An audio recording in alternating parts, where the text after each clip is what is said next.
All right, guys. So South Dakota Governor Kristi Noem, whom at least up until today was a rising star in the Republican Party and basically a top contender for the 2024 GOP nomination, may be now a falling star as she appears to have folded on protecting women's rights in sports.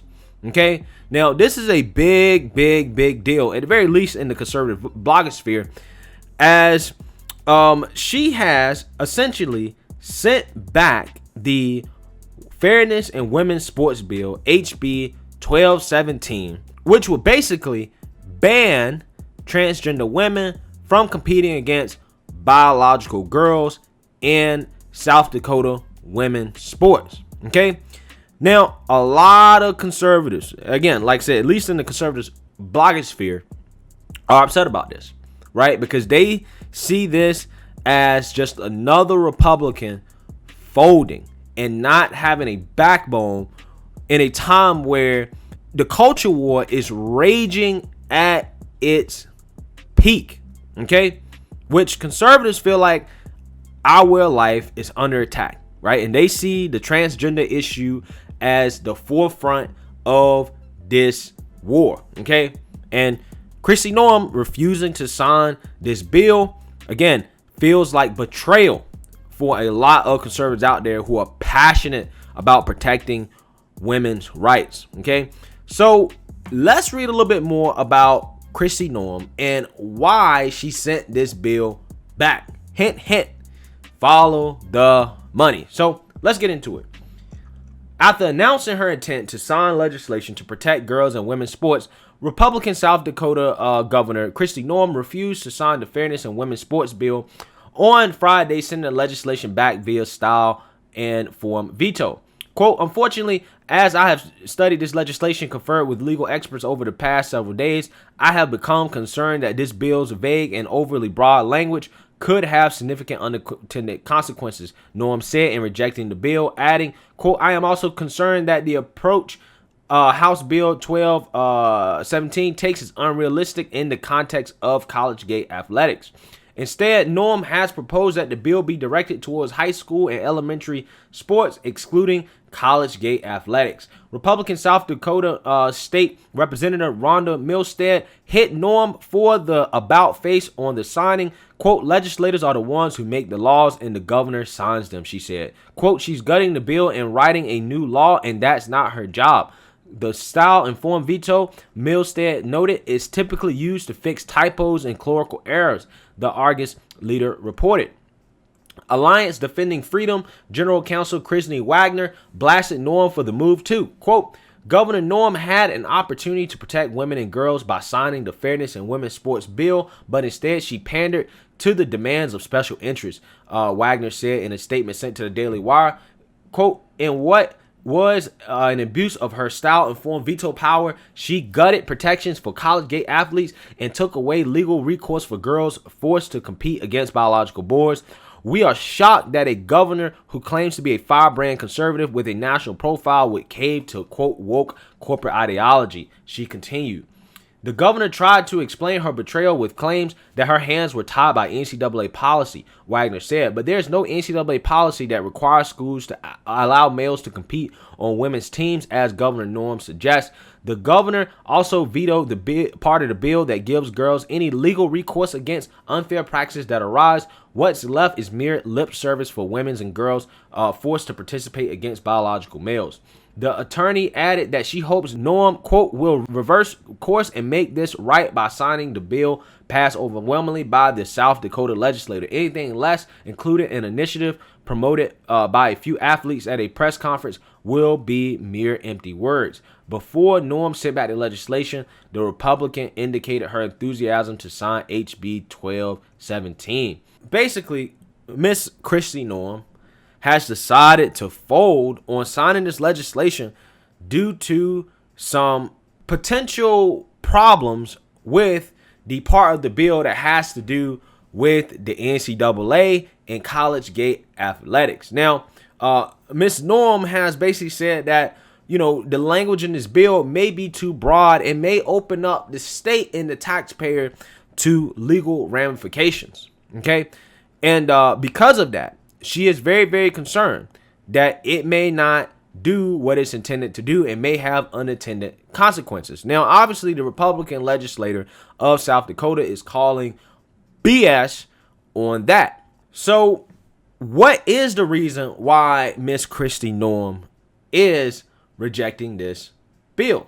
Well, like I tell you guys all the time in politics, guys, if you want to know the reason for something, if you want to know the answer for something, just follow the money, okay? Because advocates have been lobbying the governor, Kristi Noem, to veto this bill for a long, long time, okay? And particularly the SUEX Sports Authority, the business organization that hosts NCAA tournaments in the city, warned lawmakers that the ban would jeopardize the city's chances of hosting future competitions. When the organization bids to host NCAA tournaments, it must complete a questionnaire asking whether any state or local laws are discriminatory. If the proposed bill becomes law, the organization said it would need to disclose that the state has discriminatory laws. David Zimbeck, a lobbyist for SUEX Fall Sports Authority, told lawmakers that an annual NCAA basketball tournament brought in $5 million, while other tournaments for sports, including volleyball and hockey, bring in $2.5 million, up to 100 full and part-time jobs were at risk, he said. All right, guys. So, as you can see there, ding, ding, ding. Like I told you guys, follow the money. And this is most likely the reason why she has sent back this bill. And it's the reason why she's leaving out the collegiate and the NCAA athletics portion of it, right? Because I think that in her mind, she wants to essentially pass this bill in which they're going to ban transgender women for participating in women's sports in high school athletics and elementary school athletics. However, she's going to leave the college level alone because of that special interest, right? Obviously, the public schools, there are less special interests there. And also on top of that, guys, like, this is not that big of an issue in South Dakota, as I think only like one biological male has competed in a woman's sport, right, in like a decade in South Dakota. So it's not even like it's that game changing. But but Kristi Noem did respond, right, after she sent back that bill. Basically said she hopes to sign it, taking out the NCAA part of it and excluding college sports. And then also she announced her Defend Title IX initiative, in which she's basically trying to get a bunch of states to go in on this initiative together, right, to basically try to ban transgender women from participating in, sports for biological women, all kind of at once, right? She's not trying to have a go at it alone strategy, right? Because I think she believes that, going at it alone would open her state up to litigation and national scrutiny that, quite honestly, she just doesn't want.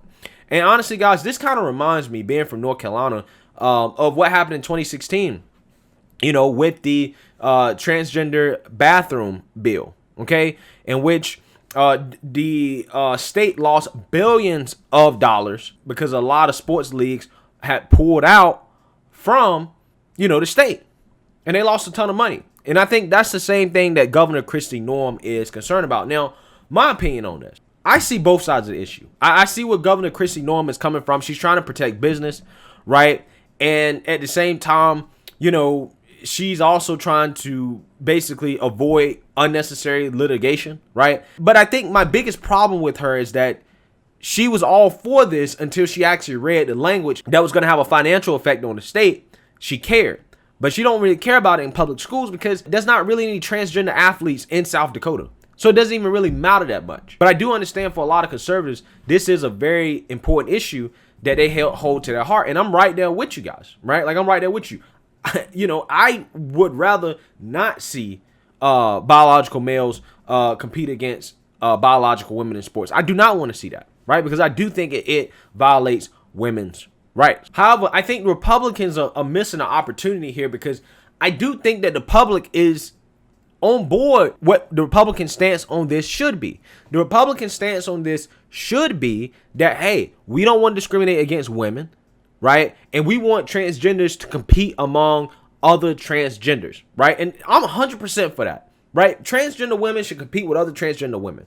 But see, the liberals won't get along with that because they know that nobody will watch that. Nobody will watch transgender women, participate in sports with each other, right? They're not going to watch that, right? The same reason why people don't watch women's basketball, right? They're not going to want to see it, okay? They're not going to support it. Capitalism is not going to support it. But I do think that is the sweet spot for conservatives to say, listen, if transgender women can't participate in sports and that can't stand on its own, if you guys, the liberals that want them to have their rights so much, can't do it without discriminating against women and then supporting those people, then maybe you guys don't really support equal rights, right? I think that the Republican framing on this is just so bad, right? Like, I think that they have to present this issue in a way in which you're saying, no, the leftists are the ones that are discriminatory. They're trying to discriminate against biological women. What only thing we want is we just want to give transgender women their own sports leagues where they can compete against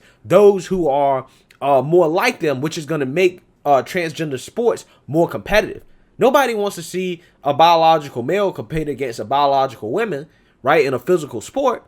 We want to see transgender women compete against each other. That's going to make it more competitive, right? So we're not discriminating. Actually, we're trying to make sure everybody has equal rights, including transgenders, right? We are actually pro-transgender on this issue, right?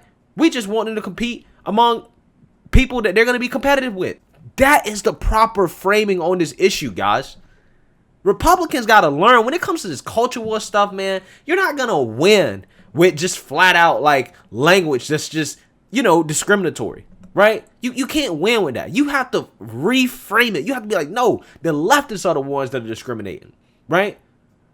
They're the ones that are discriminatory. We want equal rights for everybody. And because we want equal rights for everybody, we want them to compete in a league where they're going to be competitive. And if you liberals want these equal rights so much and you support trans rights so much like we do, we support trans rights, then you guys should support it economically.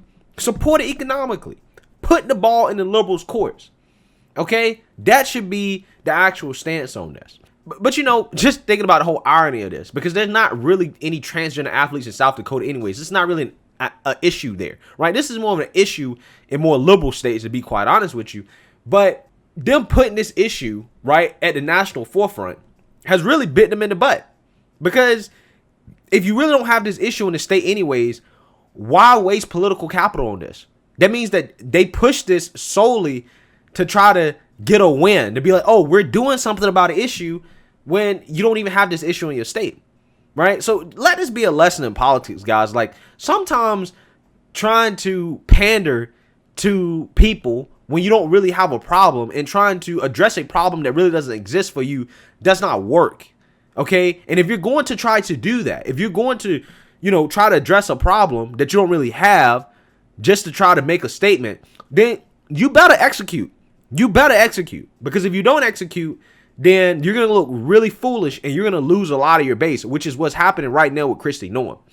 So if she didn't have full intent of going 100% with this, then she should not have went out here and advocated for it in the first place. So, I'm not mad at her. I'm not, calling her out like a lot of other conservatives are, because at the end of the day, for me, I understand where she's coming from. I understand exactly why she's doing it, but at the same time, she kind of made her bed with this. And it does bring up questions about how she's going to react, if she was president or vice president in the face of liberal backlash. Are you going to fold up like this, right? And are you going to also capitulate to your corporate money interests, right? Does money interest drive you more than doing the right thing? Because if you really feel like this is the right thing, then you probably shouldn't fold just because of the money.